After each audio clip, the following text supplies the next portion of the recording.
Hi guys! May laban ngayong araw, November 18, 2025 at ating iisa-isahin bigyan ng prediksyon na ano-anong team maghaharap at ano-anong team ang mananalong magpapataas at magpapababa lalo sa kanilang ranking ngayon sa prelim number 2 sa PBR and Force Conference 2025.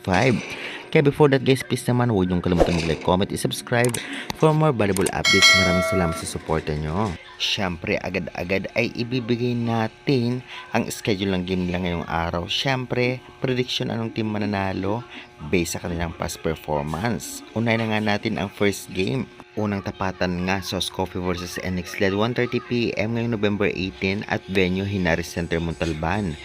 Grabe, alam naman nating lahat, huwag na magpatumpik-tumpik pa. Prediction, anong team mananalo? Sauce Coffee Thunderbells. Sobrang napakalakas nila ngayon. At syempre, ang NX LED ngayon ay talagang medyo nasa mababang rank talaga. Ganun pa man kahit papano ay syempre hindi naman ibibigay basta-basta ng NX LED ang panalo nitong Sauce Coffee.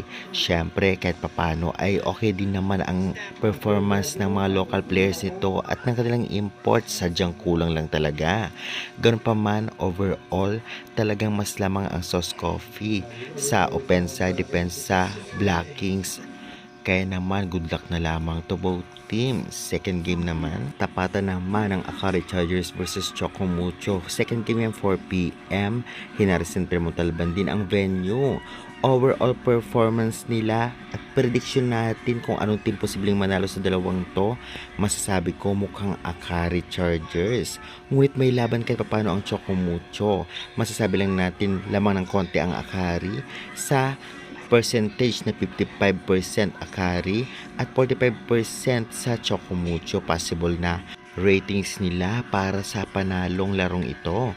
Kaya naman syempre kahit papano ay talaga namang magiging maganda ang bakbakan dahil hindi masyadong mapredict kung anong team mananalo dahil malakas din naman talaga ang Chocomucho, medyo kinukulang lang lalong na ang kanilang import, samantalang Akari malakas talaga ang import nila. Kaya naman syempre kaabang-abang ang bakbakan na ito. Kaya sa tingin nyo guys, kayanin kaya ng Chocomucho ang Akari ngayon? I-comment nyo na yun sa baba. Samantalang last game naman, Criminal versus Signal Issues Spiker, 6:30 PM, Hinaris Center, Montalban pa rin ang venue. Well, medyo malakas din ang signal ngayon na kaya dapat hindi magpakampante ang Creamline.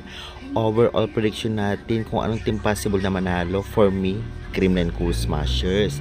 Kung ang gagamitin ay first seed ni Coach Meneses ngayon, katulong itong si Tots Carlos. Samantalang, nandiyan naman si Alyssa Valdez. Kahit ano ay talaga namang kayang-kaya niya pa rin maglaban o makipagsabayan sa malalakas na players. Kaya syempre kung si Tots Carlos mo gagamitin ay okay rin naman.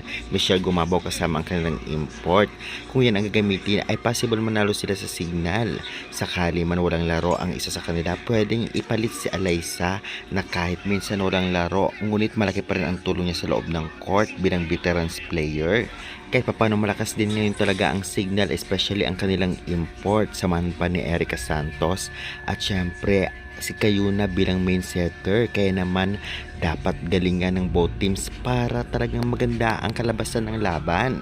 Kaya guys, sa tingin nyo ang team mananalo, i-comment na yun sa baba.